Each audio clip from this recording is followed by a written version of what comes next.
नमस्कार। आज बात करते हैं पहले विश्व युद्ध की। एक ऐसा महायुद्ध जिसने न सिर्फ लाखों लोगों की जान ली बल्कि दुनिया का नक्शा ही हमेशा हमेशा के लिए बदल कर रख दिया। लेकिन सवाल ये उठता है कि आखिर ये सब हुआ कैसे। सोचिए, सिर्फ एक गोली चली, एक इंसान की हत्या हुई और देखते ही देखते पूरा का पूरा महाद्वीप इतिहास के सबसे भयानक युद्ध की आग में झुलसने लगा। ये किसी पहेली से कम नहीं है ना? तो चलिए आज मिलकर इस पहेली के टुकड़ों को जोड़ने की कोशिश करते हैं। देखिए, उस दौर के यूरोप को समझने के लिए सबसे सही तरीका है उसे एक बारूद के ढेर की तरह देखना। मतलब सब कुछ बिल्कुल तैयार था, बस एक चिंगारी का इंतजार था। तो सवाल ये है कि आखिर ये बारूद का ढेर बना कैसे? तो इस बारूद के ढेर में जो पहला और शायद सबसे विस्फोटक मसाला था, वो था राष्ट्रवाद। मतलब अपने देश के लिए एक गहरा जुनून, एक गहरा प्यार। सुनने में तो अच्छा लगता है ना? पर इसी भावना ने देशों के बीच एक बहुत ही खतरनाक किस्म की होड़ और दुश्मनी पैदा कर दी थी। जैसे कि सर्ब लोग थे जो ऑस्ट्रिया हंगरी जैसे बड़े साम्राज्यों से आजाद होना चाहते थे और उन्हें उम्मीद थी कि रूस जैसी बड़ी ताकतें उनकी मदद करेंगी। अब इसी माहौल में पूरा यूरोप दो दुश्मन टीमों में बंट चुका था। एक तरफ थी ट्रिपल आंतांत की टीम जिसमें थे ग्रेट ब्रिटेन, फ्रांस और रूस, और दूसरी तरफ थी ट्रिपल अलायंस की टीम। इसमें थे जर्मनी, ऑस्ट्रिया हंगरी और इटली।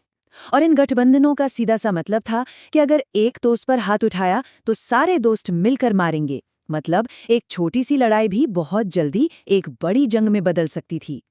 तो देखिए, माहौल पूरा तैयार था, बारूद बिछ चुका था, टीमें बन चुकी थीं। अब इंतजार था तो बस एक चिंगारी का, और वो चिंगारी भड़की साराजेवो में। 28 जून 1914, इतिहास की एक ऐसी तारीख जिसने दुनिया का पूरा रास्ता ही बदल दिया। इसी दिन साराजेवो की सड़कों पर एक सर्बियाई राष्ट्रवादी गैवरिलो प्रिंसिप ने ऑस्ट्रिया हंगरी के होने वाले राजा आर्च ड्यूक फ्रांस फर्डिनेंड और उनकी पत्नी की गोली मारकर हत्या कर दी। बस इसी एक घटना ने पूरे यूरोप में एक ऐसी आग लगा दी जिसे बुझाना किसी के बस में नहीं था। इस हत्या के बाद जो हुआ वो बिल्कुल डोमिनो इफेक्ट जैसा था। एक डोमिनो गिरा और फिर लाइन से सब गिरते चले गए। वो गठबंधनों का जाल जो शायद शांति के लिए बनाया गया था, अब वही जाल पूरे यूरोप को युद्ध की खाई में खींच रहा था। एक छोटा स्थानीय झगड़ा अब एक विश्व युद्ध बनने वाला था। और सब कुछ इतनी तेजी से हुआ कि किसी को सोचने समझने का मौका ही नहीं मिला। देखिए, 28 जून को हत्या हुई। ठीक एक महीने बाद 28 जुलाई को ऑस्ट्रिया हंगरी ने सर्बिया के खिलाफ जंग छेड़ दी। फिर तो जैसे झड़ी लग गई। 1 अगस्त को जर्मनी ने रूस पर, 3 अगस्त को फ्रांस पर हमला बोल दिया, और जैसे ही जर्मनी ने बेचारे न्यूट्रल बेल्जियम पर हमला किया, 4 अगस्त को ब्रिटेन भी इस लड़ाई में कूद पड़ा। सोचिए, सिर्फ 37 दिनों के अंदर पूरा यूरोप युद्ध की लपटों में घिरा हुआ था। उस वक्त किसी ने भी, बिल्कुल किसी ने भी ऐसे युद्ध के बारे में सोचा तक नहीं था। ये कोई घोड़ों और तलवारों की जंग नहीं थी। नहीं, ये थी मशीन गनों की, बड़े बड़े तोपखानों की और जहरीली गैस की लड़ाई। एक भयानक इंडस्ट्रियल वॉर। और इसकी सबसे खौफनाक हकीकत देखने को मिली खंदकों में। अगर इस युद्ध की विभत्सता को समझना है तो बस एक आंकड़ा सुनिए, 12 लाख। जी हाँ, 1.2 मिलियन। ये सिर्फ एक लड़ाई, सिर्फ बैटल ऑफ द सोम में मारे गए या घायल हुए लोगों की गिनती है। 12 लाख जाने गईं। और बदले में मिला क्या? सिर्फ 7 मील जमीन। बस। ये एक ऐसा युद्ध था जहां इंसानी जान की कीमत मिट्टी से भी कम हो गई थी। वहां खंदकों में सैनिकों की जिंदगी, सच कहूं तो जीते जी नरक जैसी थी।